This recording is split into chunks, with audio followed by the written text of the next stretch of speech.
جی ہاں بس یہ کرتے رسمیں رہے. ہیں، لیکن یہ کہنا کرتے کہ رہے. یہ اللہ تعالیٰ کی طرف سے حکم ہے، یہ تو الگ چیز ہو گئی. جی بالکل صحیح کہہ رہی ہیں آپ. جی اور یہ جو ابھی آیت آپ نے بتائی تھی کہ یہ تاریخ میں رسول پاک صلی اللہ علیہ وسلم کی جو بیویاں ہیں ان کے لیے آئی تھی، ان کے اس کو بھی اگر ہم ایک نظر دیکھ لیں کہ جی. لکھا کیا ہے اس آیت میں، تاکہ لوگوں کو بھی سمجھ میں آئے کہ ہم سمجھ کیا میں. کہہ رہے ہیں جو ناظرین ہیں. تو اس آیت کو اگر ہم دیکھیں کیا لکھا ہے، بسم اللہ الرحمن الرحیم. جب تم نبی کی بیویوں سے کوئی چیز طلب کرو تو پردے کے پیچھے سے طلب کرو، تمہارے اور ان کے دلوں کے لیے کامل پاکیزگی یہی ہے. یہ نہ تمہیں یہ جائز ہے کہ تم رسول اللہ کو تکلیف دو، اور نہ تمہیں یہ حلال ہے کہ آپ کے بعد کسی وقت بھی آپ کی بیویوں سے نکاح کرو. یاد رکھو اللہ کے نزدیک یہ بہت بڑا گناہ ہے. تو اب واضح ہے کہ یہ تو مومنات کی بات نہیں ہو رہی ہے، یہ بیویوں کی بات ہو رہی ہے، رسول پاک کی بیوی کی، ام المؤمنین کی بات ہو رہی ہے. اور جیسا کہ آپ نے کہا یہ پردہ پہننے کی بات نہیں کی جا رہی ہے، پردے کے پیچھے سے بات کرنے کا حکم ہے. بالکل.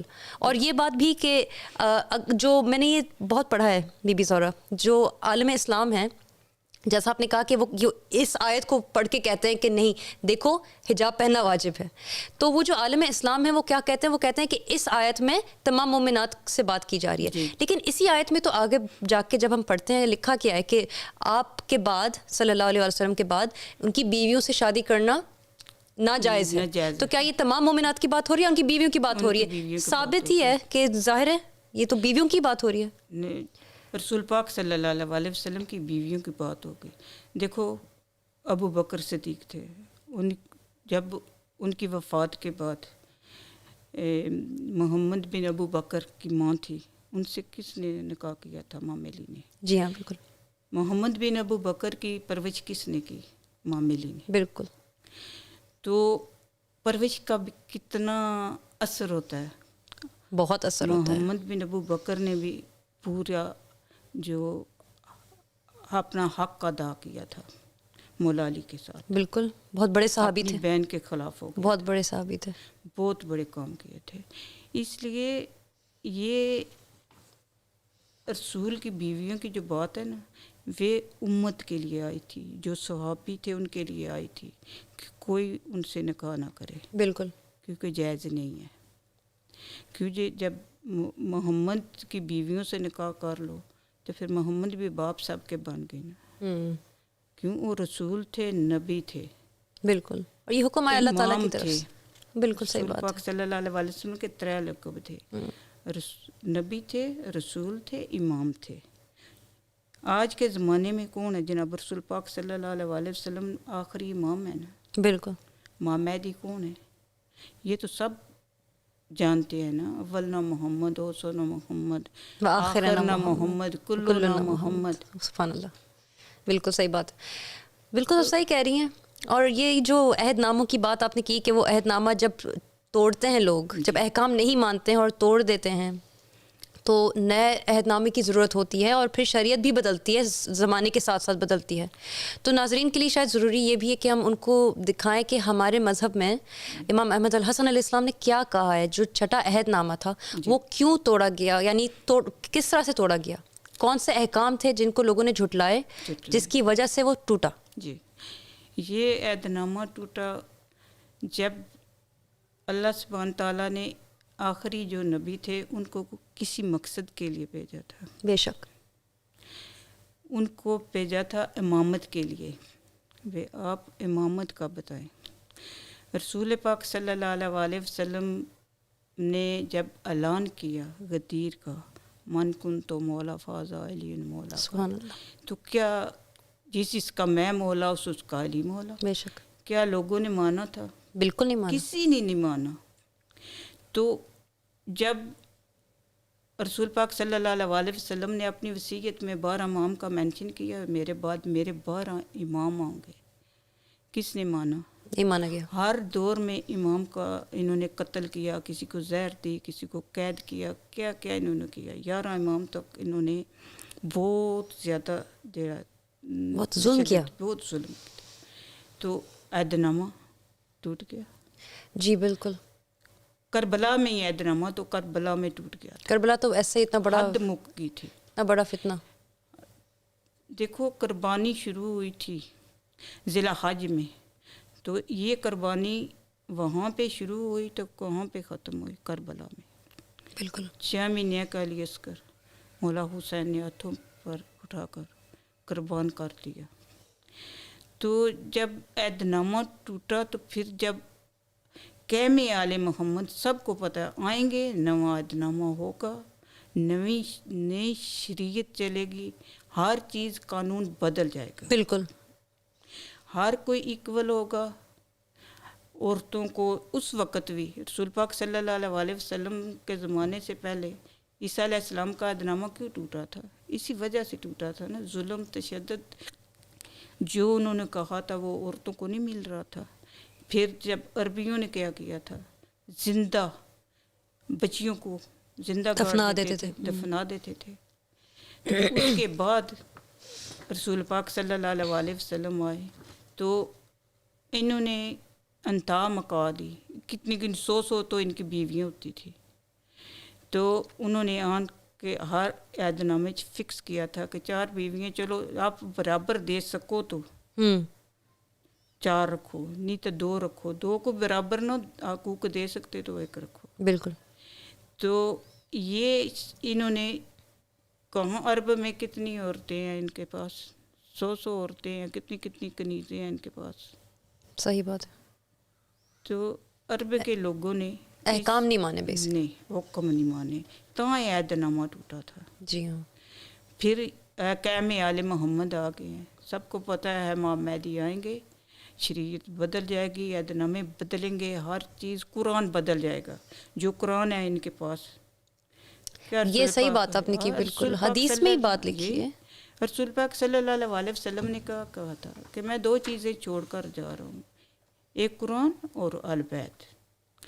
جو ان میں سے ایک اہل بیت کو چھوڑ دے گا یا ایک چیز کو چھوڑ دے گا وہ گمراہی میں چلا جائے گا. انہوں نے کیا کہا کہ نہیں جی ہمارے لیے قرآن ہی کافی ہے. کیوں قرآن کافی تھا؟ کہ انہوں نے قرآن کو بدل دیا تھا. جی ہاں. ان کے مجتہدوں نے، جو ان کے مولانا تھے، جو ان کے جن کے عالم دین تھے، انہوں نے قرآن کو بدل دیا، ان کی مرضی کی ہے. اہل بیت کی سب چیزیں نکال دی انہوں نے. کہاں لکھا ہوا اہل بیت کا؟ بہت مختصر ہے، مختصر ہے اہل بیت کا. تو اس وجہ سے یہ عہد نامہ، یہ قوم گمراہی کی طرف، یہ عذاب تھا مسلمانوں پہ. یہ بہت بڑا عذاب ہے، بہت بڑا، کہ یہ گمراہی میں 1400 سال یہ گمراہی میں پھر رہے ہیں.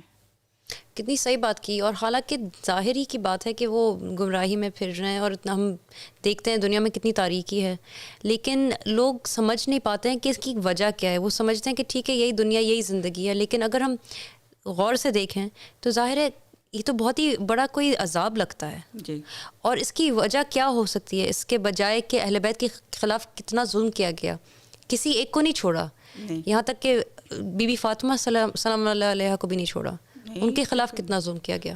ان کے خلاف اتنا ظلم کیا گیا کہ جب بی بی محسن تھے ان کے پیٹ میں، تو جی ہاں بالکل، انہوں نے ان کے گھروں کو جلا دیا. بی بی کے اوپر دروازہ گرا، بی بی کی پسلیاں ٹوٹی ہوئی تھی، محسن شہید ہو گئے.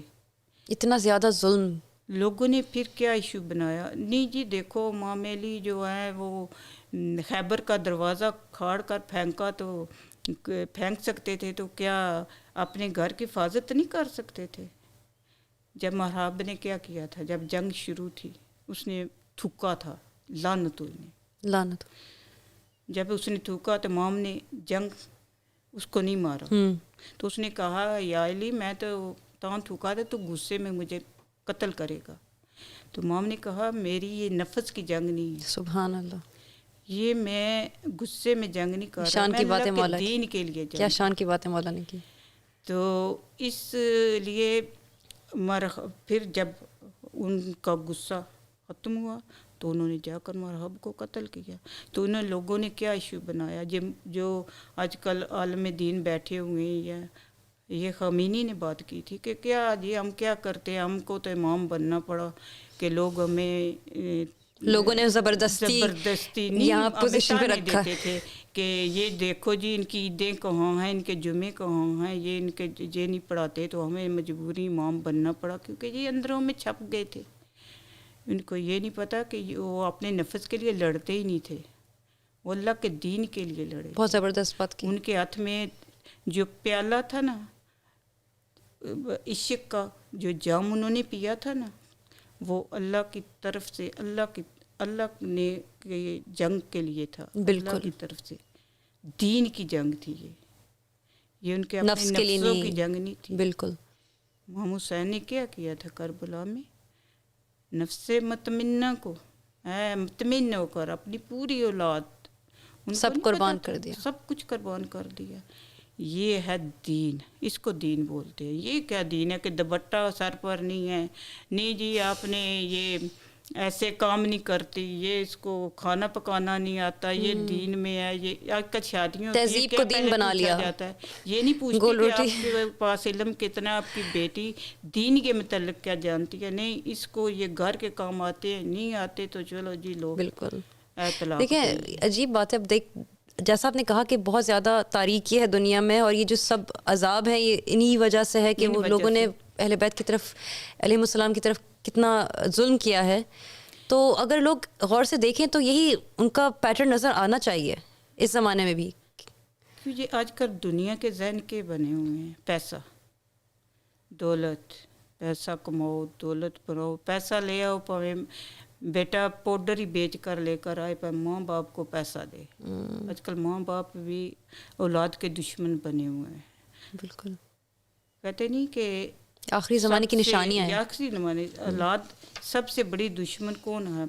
اولاد ماں باپ کی، جس کے لیے یہ جھوٹ بولتے ہیں، حسد کرتے ہیں، لوگوں کیا کیا نہیں کرتے، سب کچھ کرتے ہیں اولاد کے لیے. بالکل. کل کیا ہوتا ہے جب انسان مرتا ہے تو قبر میں بیٹا تو نہیں ساتھ جاتا.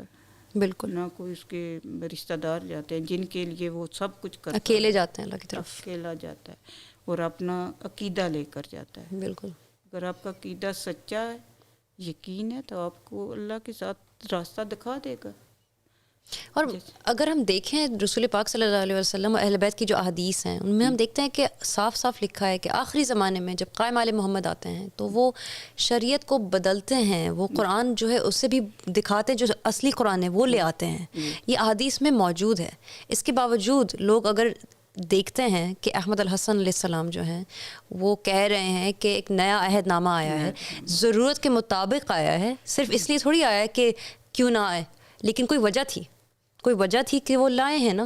مذہب میں کچھ نہ کچھ گڑبڑ ہے، موجود ہے، کچھ کرپشن ہے، کچھ بدعنوانی ہے، جس کی وجہ سے وہ ایک نئی شریعت کی ضرورت آ گئی ہے. تو کیا لوگ یہ نہیں چاہتے ہیں؟ مجھے یہ بات سمجھ میں نہیں آتی ہے. اگر کوئی سنے، جب لوگ سنتے ہیں وہ یہ کہتے ہیں کہ کیسے بدل دیا، کیسے کہہ دیا کہ مذہب کو بدل دیا. تو کیا لوگ خوش ہیں اس وقت اس کرپشن کے ساتھ؟ خوش ہیں؟ سب اہل بیت کی دشمنی، اہل بیت سے ان کی دشمنی ہے. قرآن کس نے لکھا تھا؟ معاملی نے لکھا تھا نا. بالکل. رسول پاک صلی اللہ علیہ وسلم سے جب وحی آتی یا جو آیت آتی وہ لکھواتے کس سے؟ معاملی سے لکھواتے تھے نا. معاملی کا لکھا ہوا قرآن ان سے برداشت نہیں ہوا تو معاملی کو کیسے برداشت کرتے؟ کیا بات ہے. دیکھو ہم آج آئے ہیں، بیٹھے ہیں، میں کیا کہوں، میں تو ایک ان پڑھ سی عورت، مجھے اتنا بالکل نہیں، ایسا نہیں، مجھے اتنا نہیں. یہ کچھ سیکھا بس صادق سے سیکھا، یہ تو بے شک ہے. یہ کچھ سیکھا محمد علیہ السلام سے سیکھا، بالکل صحیح بات. اہل بیت سے سیکھا. ہمارے ساتھ بھی یہی ہے، ہمارا بھی یہی سلسلہ ہے. تو انہوں نے جو قرآن تھا وہ لکھا معاملی نے. انہوں نے کہا کہ نہیں ہمیں برداشت نہیں. وہ آج امام زمانہ کو موجود ہے نا، آج وہ قرآن آئے گا نا. اور کیا آئے گا؟ اور کہاں سے آئے گا؟ السلام کی آج جو لکھی ہوئی امام زمانہ کی قائم آل محمد سب کچھ لے کر آئیں گے نا. بالکل. جب اس عہد نامے کو ہم نے نہیں مانا تو پھر ہر قوم کی طرح عذاب ہی ہے نا. کرونا کیا ہے؟ اللہ کی طرف سے عذاب ہے. رسول پاک صلی اللہ علیہ وسلم نے اپنی امت کے لیے عذاب تو نہیں مانگا تھا. نہ کربلا میں مولا حسین نے عذاب مانگا تھا وہی اس قوم کو. اللہ سبحانہ تعالیٰ نے کہا بھی تھا کہ ہے حسین بس منگ نہیں. حسین نے اس دن کے لیے لے لی تھی ہر چیز اللہ سے، اللہ کی مرضی، واپس آنا تھا، واپس آنا تھا. بالکل. یہ تو بس کہتے یہی ہیں ہے کہ جو اہل بیت ہے اس دفعہ قائم آل محمد جتنے بھی تھے، اہل قصا تھے، اہل قصا پنجتن پاک کو بولتے ہیں، یہ ایک گھرانے میں آئے تھے. جی ہاں. اس دفعہ اللہ کا نظام دیکھو، پنجتن پاک کہاں کہاں آ رہے ہیں، کس کس جگہ پہ. اللہ کی ذات نے انہیں سب کو پردے میں رکھ لیا تھا جی اس ہاں. دن کے لیے جب مومن جسمانی زمانہ شجرہ آئیں نہیں گے. ہے. جی ہاں، روحانی شجرہ. جی روحانی شجرے میں آئیں گے. پھر اللہ کی ذات نے امام علیہ السلام کو پردے میں اس لیے رکھا تھا کہ آج دن کے لیے، جی ہاں آج کے دن کے لیے کہ یہ بتائیں گے حسین کون ہے، بالکل. حسن کون ہے. اور یہ قائم آل محمد ہی اس طرح کا علم ہمیں دے سکتے ہیں، اور یہ سب احادیث میں موجود ہے. یہ بھی حیرت کی بات ہے کہ کوئی بھی ہم نے جو بات کی ہے آج تک امام علیہ السلام سے جو کچھ سیکھا ہے سب احادیث میں موجود ہے، سب کتابوں میں موجود ہے، انہی علماء کی کتابوں میں موجود ہے. یہاں تک کہ وصیت ہے رسول پاک بھی انہی کی کتابوں میں موجود ہے. یہ کوئی الگ سے کتاب نہیں آئی ہے جس میں وصیت لکھی ہو، یہ غیبت الطوسی کی کتاب میں ہی موجود ایک وصیت نامہ ہے.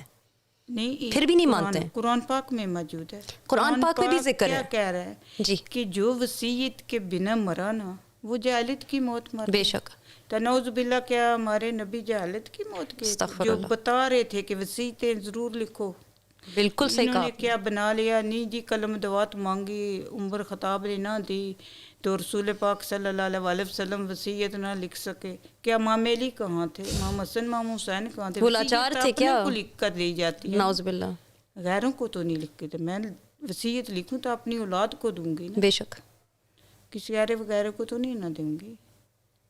اس لیے وصیت کو جب یہ نہیں مان رہے، سب سے بڑی وصیت، اتنی بڑی بات کو نہیں مان رہے ہیں. اگر وصیت کو مان لیں تو ان کو پتہ چل جاتا کہ اس میں 12 امام کا مینشن ہے. بالکل. انہوں نے کیا ہوا، انہوں نے کیا کیا شرمام کا، انہوں نے تشدد، ظلم کیا، ان کو ان ظلم کی سزا ملی کہ یہ آج دن تک گمراہ ہے، امت گمراہ ہے، ان کو راستہ ہی نہیں مل رہا. بیوی ذرا آپ یہ دیکھیں ذرا، اور یہ تو تمام شیعہ جانتے ہیں نا، وہ کہتے ہیں کہ وہ ذوالفقار کو انہوں نے یہاں چھوڑا، ذوالجنہ کو امام علی کو دیا، فدق بی بی فاطمہ، تو یہ سب تو پلاننگ انہوں نے کی تھی نا. تو امت کے لیے کوئی پلاننگ نہیں کی تھی کیا؟ جب ایک تلوار کے لیے کی، ایک گھوڑے کے لیے کر دی، امت کے لیے نہیں کر سکتے تھے وہ وصیت نامہ لکھنا؟ ضرور کیا انہوں نے، اور لکھا بھی، جس کا ذکر احادیث میں بھی موجود ہے، اور غیبت الطوسی میں وہ وصیت نامہ بھی لکھا ہوا ہے. اس کے باوجود علماء کہتے ہیں کہ نہیں، یہ اس کو ہم نہیں مان رہے ہیں. اور اس وصیت نامے کو کسی اور نے نہیں کہا کہ اس میں جو احمد کا نام لکھا ہے وہ میرا نام لکھا ہے، سوائے امام احمد علیہ السلام کے. تو اب سوال یہ پیدا ہوتا ہے کہ جب ہم کہہ رہے ہیں کہ حجاب کا پہننا اس لیے واجب نہیں کیونکہ اسلام کا حصہ تھا بھی نہیں، کبھی شروع سے نہیں تھا، اور جو عالم دین ہے وہ انہوں نے ایک بنایا ہے کہ نہیں یہ اسلام کا حصہ ہے، تو اس بات کو صحیح کرنے کے لیے ہی تو قائم آئے ہیں نا. اس طرح کے جو کرپشن ہے اس کو ہٹانے کے لیے تو قائم آل محمد آتے ہیں. تو پھر لوگ کیوں تیار نہیں ہیں اس تاریکی کو ہٹانے کے لیے؟ کیوں وہ کہتے ہیں کہ نہیں ہمیں امام کی ضرورت نہیں ہے؟ ایک طرف وہ کہتے ہیں کہ اللہم کل ولی کل حجت ابن الحسن، اس طرح کی دعائیں مانگ رہے ہوتے ہیں. دوسری طرف وہ کہتے ہیں کہ نہیں نہیں نہیں، اسلام کو ایسے ہی چھوڑو، مذہب کو اسی طرح چھوڑو، شریعت کو ایسے ہی چھوڑو، ورنہ پھر ہم پتہ نہیں گمراہ نہ ہو جائیں کہیں. کیا ان کے ساتھ یہ کس طرح کی ذہنیت ہے؟ اللہ سبحانہ تعالیٰ کی طرف سے جب انسان کی کوئی نیکی کہتے ہیں نا لکھی ہو تو وہ ضرور اس کو پورا کرتا ہے. جب آسرا لے کر اللہ سبحانہ تعالیٰ کا چل پڑے نا تو وہ راستہ بھی دکھا دیتا ہے. کیونکہ یہ جو دعویٰ ہے ہم نے قبول کیا، ہماری طرف کوئی لوگ تو کہتے ہیں نا جی ان کے گھر میں امام نے آنا تھا.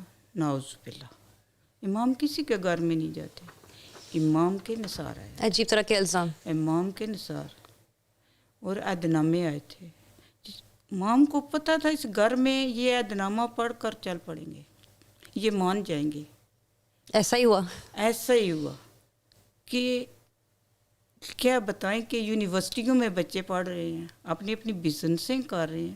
انہوں نے نہیں دیکھا ہم کیا چھوڑ رہے ہیں، کیا کھویا کیا پایا، وہ چل پڑے ہیں اپنی محبت، اپنی لگن، اپنے عقیدے، اپنے یقین کے ساتھ. ہر کوئی آیا ہے.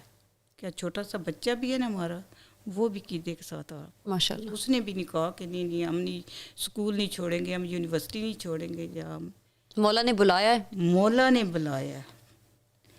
میں نے جب سنا تھا نا کہ مام کا ظہور ہو گیا، میں نے نہیں سی پوچھا کہاں ہے مام، کہاں جانا ہے. میں نے کہا نہیں، جنگلوں کی طرف سے گزر کر بھی جائیں گے، مام کے پاس پہنچیں گے. شکر الحمدللہ کہ ہماری زندگی میں ہمیں پتہ چل گیا کہ مام کا ظہور ہو چکا. الحمدللہ. تو لوگ کیا کر رہے ہیں؟ وہ نہیں چاہتے کہ بس امام کا ظہور ہو. بس جی آواز آئے گی. وہ آواز ہی ہے نا اب کہ ہر جگہ میڈیا پہ کیا کچھ نہیں امام نے ان تک پہنچایا.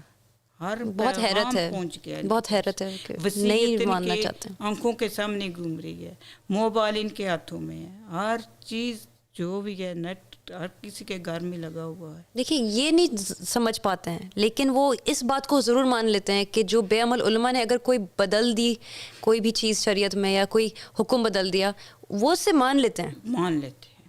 کوئی پیر کوئی نئی بات کر دے وہ اسے مان لیں گے. جی امام مہدی نہیں کر سکتے کوئی نئی بات، وہ نہیں آ سکتے ہیں، وہ ظہور نہیں کر سکتے. نہیں آ سکتے. ان کو پتہ چلے نا کہ فلانی دربار پہ جانا ہے، وہاں پر مراد پوری ہوگی، پاویں ان کو کتنے دور جانا پڑے، چلیں گے، بھاگ دوڑیں گے. پتہ چلے فلانی جگہ کو پیر آیا ہوا ہے، پیدل چلے جائیں گے، پیدل چلے جائیں گے.